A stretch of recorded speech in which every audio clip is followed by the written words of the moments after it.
The Forgotten Files. There are stories the world was never meant to hear, buried in declassified archives, hidden within the diaries of lost men, and whispered in secret corridors by those who dare not reveal their names. These accounts paint a very different picture of history.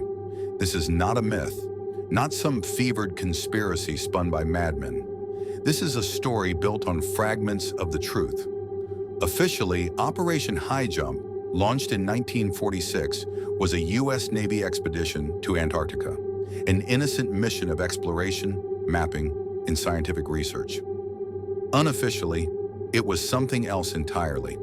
Survivors spoke in hushed voices of impossible technology, unnatural forces, and a battle against an enemy no one could explain.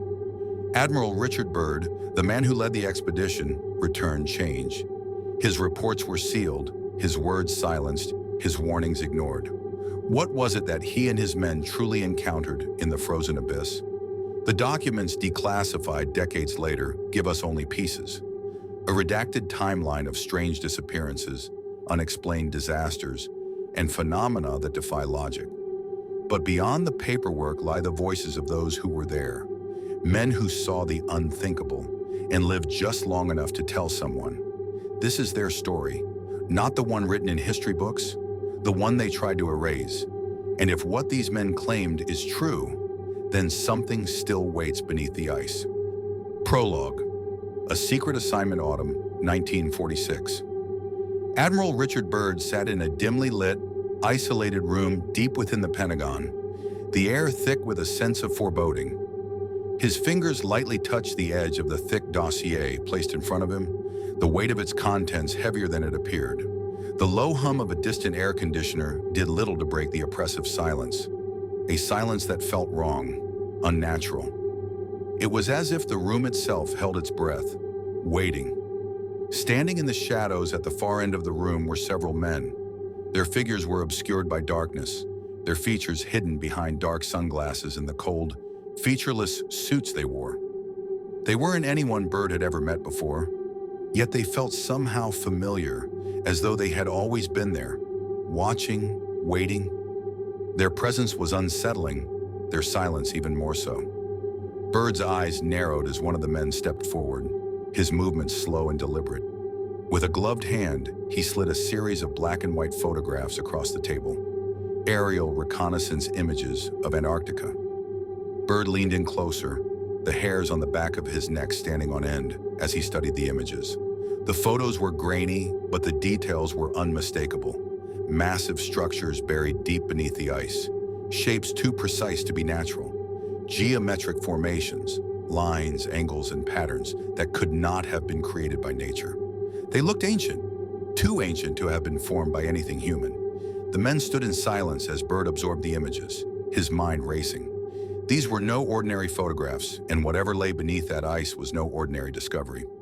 These, one of the men finally spoke, his voice low and emotionless, are not natural formations. What we found is ancient, older than anything we can understand.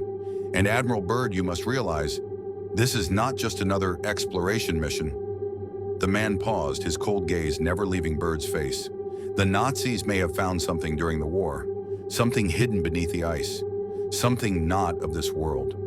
Byrd felt the air in the room grow even colder, a chill seeping into his bones as he listened. The Nazis? What could they have discovered in Antarctica that warranted this level of secrecy? What could be so dangerous that it was deemed worth of keeping hidden for decades? The man continued, his tone becoming more urgent. Admiral Byrd, there are things down there, things that should never have been uncovered. If you make contact, if you encounter them, do not engage. The words hung in the air like a dark omen. Do not engage. A simple order, but one that filled Byrd with an unsettling sense of dread. He had led many missions before, but none like this. He knew that whatever was buried beneath the ice of Antarctica was not something mankind was ready to confront. Byrd stood up slowly, the images still lying on the table, the dark shapes etched into his mind. There was something deeply wrong about all of this, but there was no turning back now. The mission had already been set in motion, and Byrd would be its commander. He felt the weight of the task before him, and it pressed on him like a physical force. "Understood," he said, his voice steady, though the chill in his chest refused to leave. "I will oversee the operation personally." As the men filed out, their footsteps soft on the cold floor, Byrd remained standing. The room was silent once again, but this time it felt suffocating, as if the walls were closing in on him. Something was waiting out there, beyond the reach of human understanding. Something buried deep beneath the endless ice. Whatever it was, he had no idea, but it was already too late. There was no turning back. Arrival in Antarctica. The first strange happenings. The South Pole stretched out before Admiral Byrd like a vast frozen ocean, untouched and silent. The endless white expanse of snow and ice seemed to reflect the cold emptiness in his chest. The men aboard the ships and aircrafts of the fleet moved like shadows, their faces pale and drawn, as if the very air had drained them of warmth. The journey had been long, and the uncertainty of what lay ahead gnawed at Byrd's mind. They were far from home now, in a place where the sun barely touched the horizon, and the cold felt as if it could freeze the soul itself. The world had narrowed down to this desolate, inhospitable place, and with each passing hour, the sense of foreboding deepened. The Operation Highjump fleet had arrived in Antarctica, its purpose clear, but its true nature hidden. Byrd's orders were explicit: establish a military presence, conduct scientific research, and uncover the secrets of the land beneath the ice. But as the fleet settled into the bleak landscape, Byrd began to feel an oppressive weight, as though the land itself was watching, waiting. The cold was intense, but it was more than just the biting chill of the Antarctic winter. Something felt wrong. The men on the ground, the soldiers and scientists, began to report strange occurrences, things that didn't make sense, things that couldn't be explained. At night, when the camp lay still and the wind howled like a ghost through the snow, soldiers reported hearing whispers on the wind. Distant voices, barely audible, but unmistakable in their eerie familiarity. The sounds came from nowhere, yet they seemed to carry a feeling of presence, a presence that was not human. Mechanical noises echoed through the snowstorms at odd hours, like the clanking of gears, as though some massive hidden machinery was slowly coming to life beneath the ice. The unease grew as the days passed. A few of the scientists had begun to speak of things they couldn't explain, their voices trembling with fear. "It's like something is alive down there," one of them murmured in a hushed voice, eyes darting nervously around the room. "Something ancient and awake." Byrd dismissed the rumors at first, chalking them up to the harsh environment and the stress of the mission. But as the days wore on, even he could no longer ignore the growing sense that they were not alone. There was something else in the ice, something ancient and powerful, and it was watching them. The most chilling event came when Lieutenant Martin, a seasoned pilot, radioed in a report that would send a chill down the spine of every man aboard the fleet. "Charlie 9 to command, come in." His voice crackled over the radio, distant and strained. "Something's out there, underneath the ice." Byrd immediately ordered a flight to investigate, his pulse quickening. What had Martin seen? A few minutes later, the radio crackled again, but this time there was no voice, only a static hum and a low, distorted noise that almost sounded like laughter. Then a shriek, an inhuman, unearthly sound, echoed over the transmission. The radio went silent. Within moments, the radar operator confirmed what everyone feared. Charlie 9 had vanished from the screens. No trace, no signal. It was as though the plane had been swallowed by the vast expanse of white, erased from existence. Byrd stood there, staring at the empty radar screen. A shiver ran down his spine. This was no accident. The whispers grew louder in the wind that night, as the men gathered around the fire in silence, eyes darting toward the dark horizon. They knew deep down that whatever was out there, beneath the ice, beneath the earth, was not waiting to be discovered. It had been waiting for them. They had come too close. The first signs of danger had been subtle, a flicker in the dark, a shadow in the corner of the eye. But now there was no mistaking it. They had stirred something, and it was stirring back. The ancient ruins. The days blurred together in the white wasteland of Antarctica. The monotony of endless snow and ice was only broken by the creaking of ships and the whispers of uneasy men.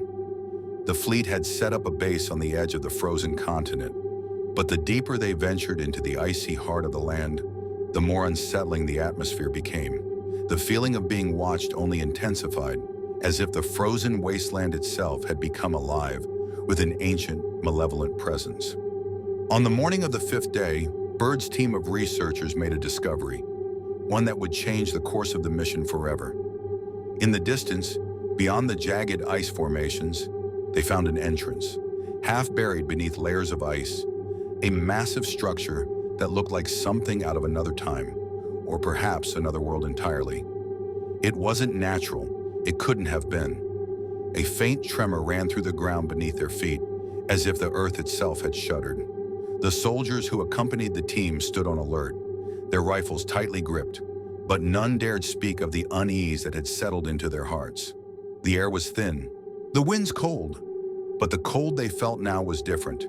It was deeper, an unnatural chill that seemed to seep into their bones. The structure appeared to be a temple of some kind, its walls adorned with symbols that Byrd could not decipher. Strange hieroglyphs, twisting and curling like ancient scripts, mixed with symbols that were completely alien to them. They resembled nothing from human history, no language or culture they had ever encountered. And yet there was something eerily familiar about them, as though Byrd had seen them before, in some distant, forgotten dream. An eerie silence enveloped the ruins as they ventured deeper into the site, their footsteps crunching on the ice. The deeper they went, the more oppressive the atmosphere became. It felt as though the walls themselves were closing in, that the very air was thick with something unspoken, something that had been waiting for millennia. The group made their way to a central chamber, its walls covered in the same indecipherable symbols. In the middle of the room was an altar, and on that altar, frozen in place as if time had stopped, lay a man. Byrd's breath caught in his throat. The body was dressed in a Nazi uniform, but it was no mere man. His face was contorted in a frozen scream, eyes wide in horror, as if he had been gripped by something unspeakable in his final moments.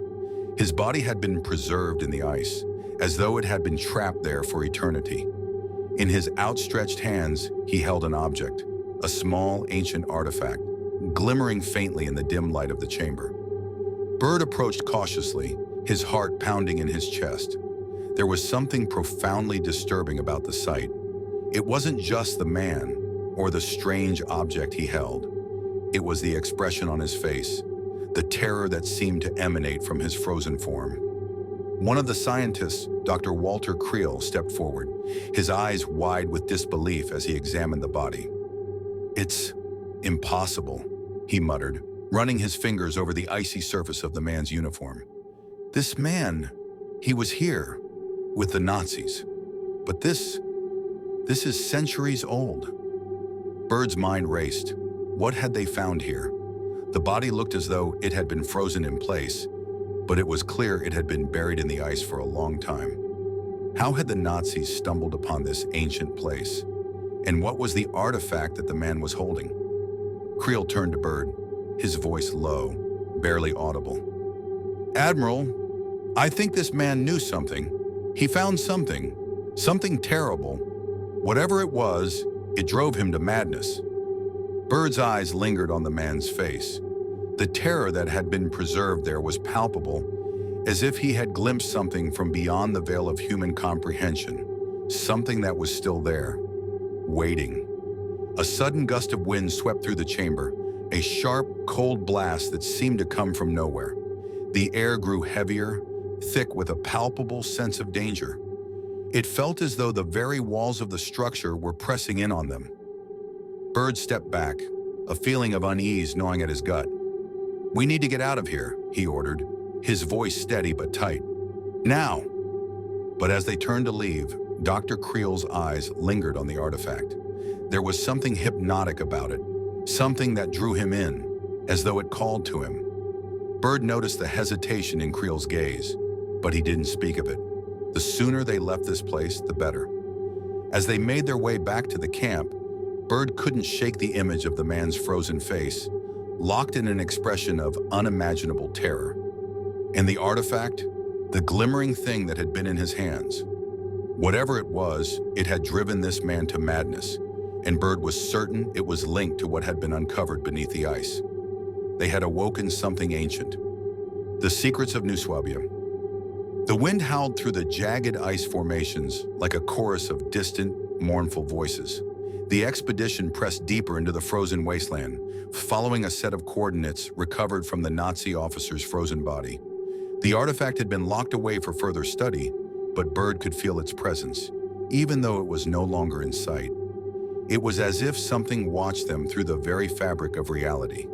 The coordinates led them to a hidden valley, surrounded by towering ice walls that seemed unnaturally smooth, as though carved by hands unseen. The deeper they moved into the valley, the more unnatural the terrain became. The snow beneath their feet felt wrong, not soft and powdery, but dense, compacted, as though it had been walked upon recently. Then they saw it, a Nazi installation, partially buried beneath the ice, its rusted metal walls barely holding against the weight of centuries. The swastika insignia was still visible on parts of the structure, faded but unmistakable. This was New Swabia, the rumored Antarctic stronghold of the Third Reich. The door to the base stood slightly ajar, ice having crept into its hinges like skeletal fingers. Byrd exchanged a glance with his second-in-command, Captain Holloway. Neither spoke, but both knew what the other was thinking. Something had happened here, something bad. With a grunt, Holloway forced the door open. It groaned in protest, revealing a dark corridor that stretched into the frozen abyss.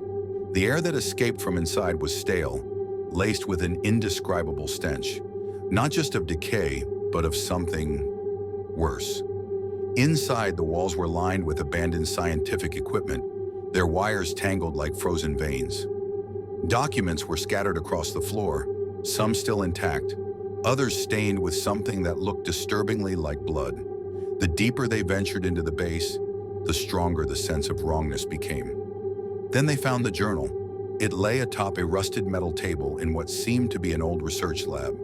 The pages were yellowed, some torn, but much of it remained legible. The name on the first page sent a chill down Byrd's spine. Dr. Erich Reinhardt, a name that had surfaced in intelligence reports, one of Hitler's most obsessed scientists, a man who had vanished before the war's end. And here, buried in ice and time, were his final words. Byrd turned the brittle pages carefully, scanning the dense German script. As he read, his pulse quickened. The entries spoke of a discovery beneath the ice, something far older than humanity itself. December 3rd, 1943.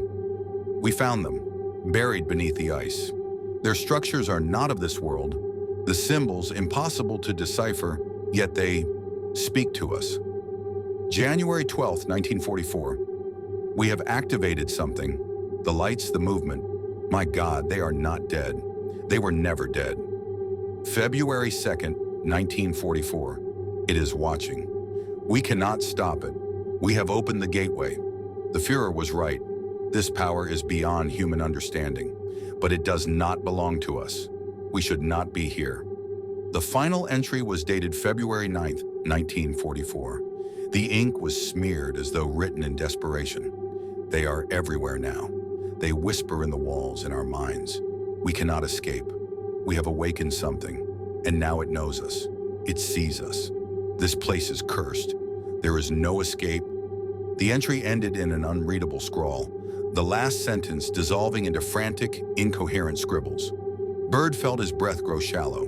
The thing beneath the ice, whatever the Nazis had found, whatever had woken up, had driven them to madness. And now the American expedition was standing in the same place, looking at the same horrors that had consumed men before them. A sudden sound shattered the silence. A thump deep within the corridors of the base. A rhythmic, unnatural sound, like something moving, something alive. The men exchanged uneasy glances, hands tightening on their rifles. Then the radios crackled to life, filled with a distorted voice, not quite human, not quite mechanical. Your side zu spät.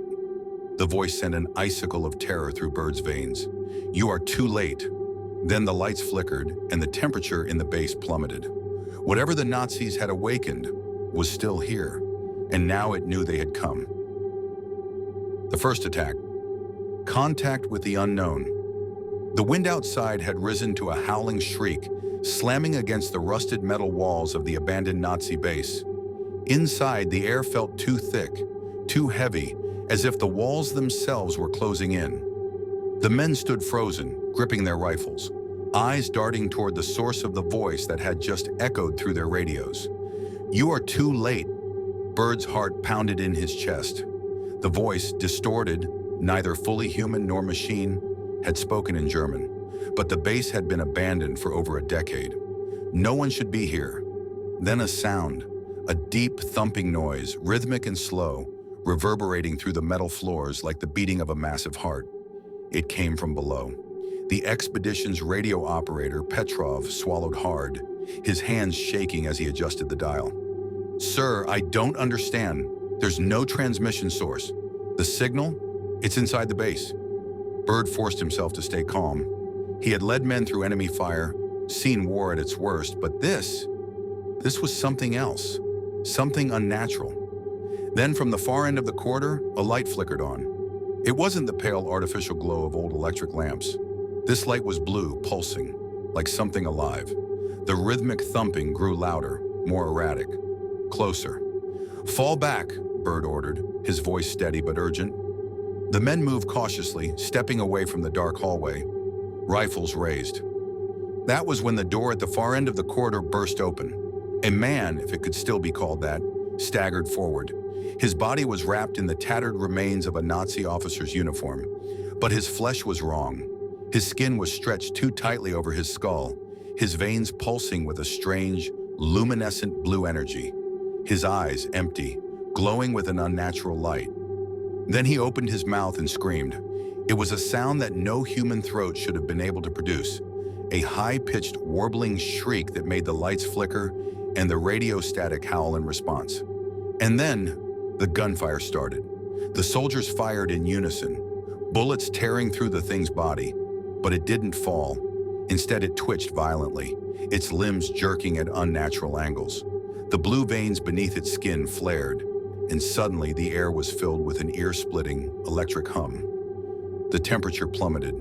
Ice began to form along the metal walls, crackling and spreading unnaturally fast. One of the soldiers, Ramirez, staggered back, his breath frosting in the air, his eyes wide with horror. "Sir, my skin!" Byrd turned just in time to see frostbite bloom across Ramirez's exposed face in seconds. His skin blackened, his veins turning dark, and then he simply collapsed. A blast of blue energy erupted from the creature's chest, surging forward like a shockwave. The men screamed as the force hit them, sending some crashing against the frozen walls. Byrd barely managed to keep his footing. His ears rang, his vision blurred. But through the chaos, he saw something even worse. The creature was no longer alone. Figures moved in the shadows behind it, emerging one by one, all with the same glowing veins, the same hollow eyes. Some wore Nazi uniforms, others looked older, as if they had been pulled from different centuries, different times. And yet they all bore the same terrifying mark. They had been claimed by whatever force lay beneath the ice. This wasn't a rescue mission anymore. It was a fight for survival. Byrd grabbed his radio, shouting over the chaos. "Holloway, get the men out of here, now!" The captain didn't hesitate.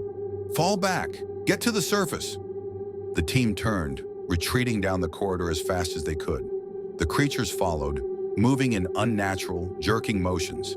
The air was freezing, and Byrd could feel something pressing into his mind, whispering in a language he didn't understand. They barely made it outside before the first explosion tore through the base. Holloway had set charges as they ran, hoping to bury whatever was inside. The ground shook, the entrance collapsing in a thunderous roar of ice and metal. For a moment, there was only silence. The surviving men gasped for breath, their faces pale with terror. Byrd turned back to the ruins of the base, his mind reeling. This was not just a lost Nazi outpost. Something old had been waiting beneath the ice, and now it knew they were here, and it wasn't finished with them yet. The second attack. battle with the unknown. The Antarctic wind howled like a wounded animal, carrying the distant echoes of something inhuman beneath its shriek. Byrd and his remaining men sprinted across the frozen wasteland, their breath forming thick clouds in the bitter air. Behind them, the remains of the Nazi base smoldered beneath layers of ice and rubble. But Byrd knew the things inside weren't dead. They had merely been delayed. The radio operator, Petrov, struggled with the transmitter, his fingers trembling. "Sir, I can't get through. The signal is..." He stopped abruptly, staring at the sky. A glow had appeared on the horizon. Not the sun, something else. Something wrong. Then the first object descended. A metallic disc, at least 50 feet across, materialized from the swirling storm, its surface smooth and unnaturally reflective, almost as if it wasn't metal at all, but something beyond human understanding. It made no noise, no hum of engines, no rush of wind. It simply existed. Another appeared, and another. In seconds, half a dozen of them hovered silently above the American fleet, positioned near the ice shelf like floating sentinels. The USS Cascadia, one of the largest supply ships, was the first to react. Its anti-aircraft guns roared to life, sending tracer rounds screaming toward the unknown vessels. The bullets never landed. The projectiles vanished inches before impact, dissolving into nothing. Then the discs moved. They didn't fly in arcs or angles like conventional aircraft. They blinked, appearing and disappearing from place to place in erratic bursts, as if space itself folded around them. In an instant, one of the vessels was directly above the Cascadia. A beam of blue light shot downward, striking the ship's hull. The temperature in the air plummeted instantly. The thick iron plating of the ship froze solid in seconds, cracking and snapping like brittle glass. A deep, sickening groan echoed as the metal gave way. Then, the ship exploded. Massive chunks of ice-covered debris rained down, sending men screaming into the frigid water. The air was filled with the stench of burning fuel and something else, something chemical, almost organic. Byrd felt the ground tremble beneath him. This wasn't a battle, it was a slaughter. The remaining ships opened fire in desperation, missiles and heavy artillery lighting up the dark Antarctic sky. But nothing touched the enemy. The discs simply shifted, avoiding the attacks before they were even fired, as if they knew what was coming. And then, the whispers began, not through the radios, inside their heads. Byrd dropped to his knees, gripping his skull as a foreign presence slithered into his thoughts. It wasn't a voice, it was knowledge, forced into his mind. Flashes of impossible landscapes, endless voids, and something waiting beneath the ice. Something vast, something ancient. "You are not meant to be here," he gasped, snapping back to reality just in time to see one of his pilots, Lieutenant Hayes, stagger from his fighter jet, clutching his helmet. "They're inside me!" he screamed before collapsing onto the ice. His veins pulsed blue, just like the creatures in the base. Holloway grabbed Byrd by the shoulder. "Sir, we have to retreat. We can't fight this." Byrd looked around. They were losing. Fast. The fleet was breaking apart, ships being crushed, frozen, or simply disappearing into nothing. The air was filled with more of those inhuman screams, the voices of men being taken. There was only one option left. "Get to the transports, now!" Byrd roared. The surviving men ran toward the few remaining planes, climbing into the freezing cockpits. The engines roared to life, sending thick plumes of frost-covered exhaust into the air. As the first plane lifted off, one of the discs shifted, moving directly above it.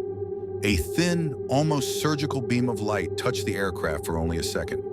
And then it was gone. No explosion. No wreckage. The plane had simply ceased to exist. Byrd's breath caught in his throat. "God help us!" Holloway shoved him toward their transport. "Move, sir!"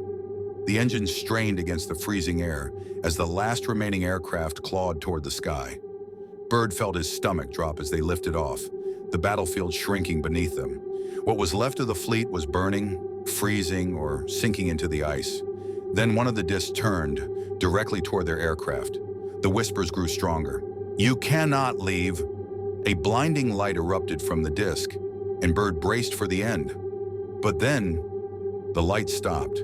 The disk hesitated, hovering for only a second before vanishing into the storm, followed by the others. Just like that, they were gone. Byrd sat in stunned silence as the plane's engines roared, taking them higher into the sky. The battle was over, but the terror still clung to his bones.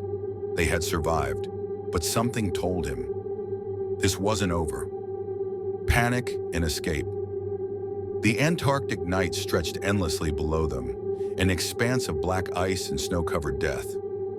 Byrd sat rigid in the cockpit, his hands gripping the armrest so tightly his knuckles had gone white. The roar of the engines filled the cabin, but the silence inside was deafening. No one spoke. No one could. They had seen the impossible. The aircraft rattled against the turbulence, struggling to climb higher. Byrd forced himself to look out the frost-covered window. Below, the remnants of their fleet burned, smoldering like dying embers against the ice. The wreckage of Cascadia jutted from the frozen ocean in jagged pieces, steam hissing from what was left of its hull. But it wasn't the destruction that made his stomach twist. It was the figures standing amidst the ruins. From this height, they were just shadows, dozens, maybe hundreds of them, emerging from the ice itself. Their bodies were wrong, shifting and bending in unnatural ways, as if they weren't fully bound to this reality. Their faces, if they had any, were turned upward, watching, waiting. The radio crackled. "You are not meant to leave." Byrd's heart slammed against his ribs. The voice was inside his head again, layered, like many voices speaking at once. He gritted his teeth, trying to shut it out. Then the cockpit lights flickered. "Mayday! Mayday! We're losing power!" Holloway's voice cut through the silence, sharp with panic.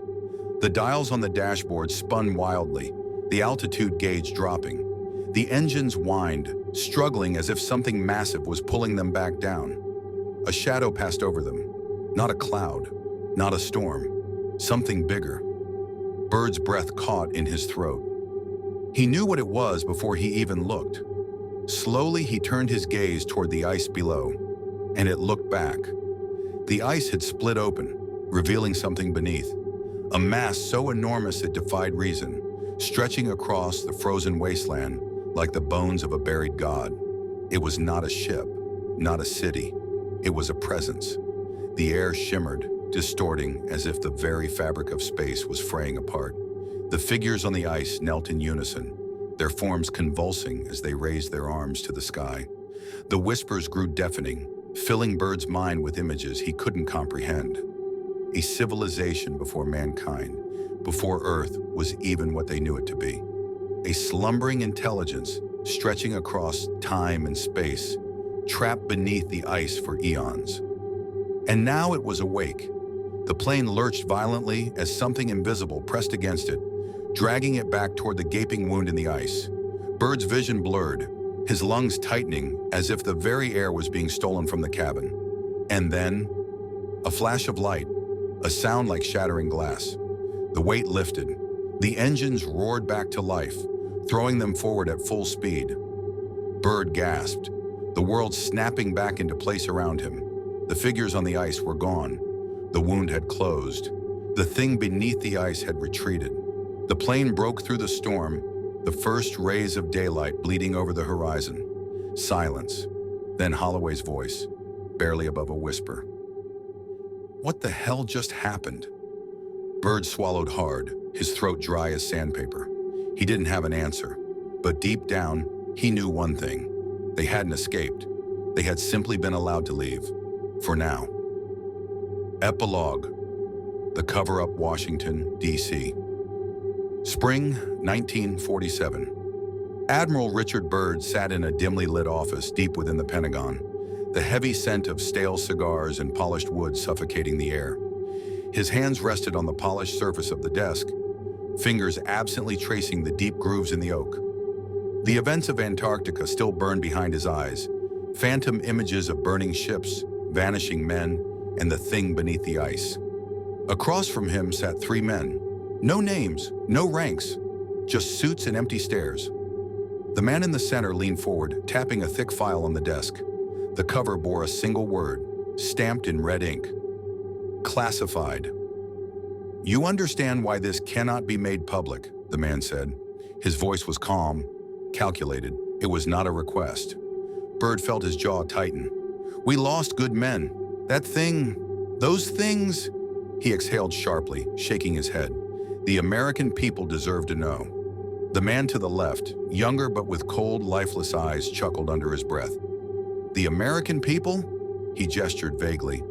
"You think they're ready to hear about that?" Byrd clenched his fists. He had faced war, death, and the unknown. But sitting in this room, under the weight of their blank stares, he felt something worse than fear: helplessness. The man in the center slid a document toward him, a carefully worded statement. The official story: due to extreme weather conditions and unforeseen mechanical failures, Operation Highjump was cut short. The mission was ultimately deemed a success, gathering valuable data on Antarctica's climate and geography. A lie. Byrd's stomach churned. "And if I refuse to sign?" The man on the right, who had remained silent until now, finally spoke. His voice was void of emotion. "Your career ends. Your reputation disappears. If necessary, so will you." The words hung in the air, thick as smoke. Byrd exhaled through his nose, fingers tightening around the pen. He could still hear the whispers, not from these men, but from something older, deeper, still watching. His hand hovered over the paper, hesitated, and then slowly he signed. The men stood without another word.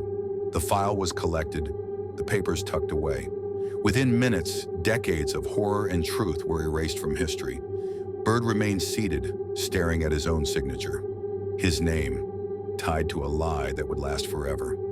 Months later, a young intelligence officer sat alone in a darkened room, flipping through photographs marked top secret, blurry images of the burning fleet, satellite scans of strange shapes buried beneath the Antarctic ice, a still frame of the enormous wound that had briefly opened in the frozen wasteland before it closed.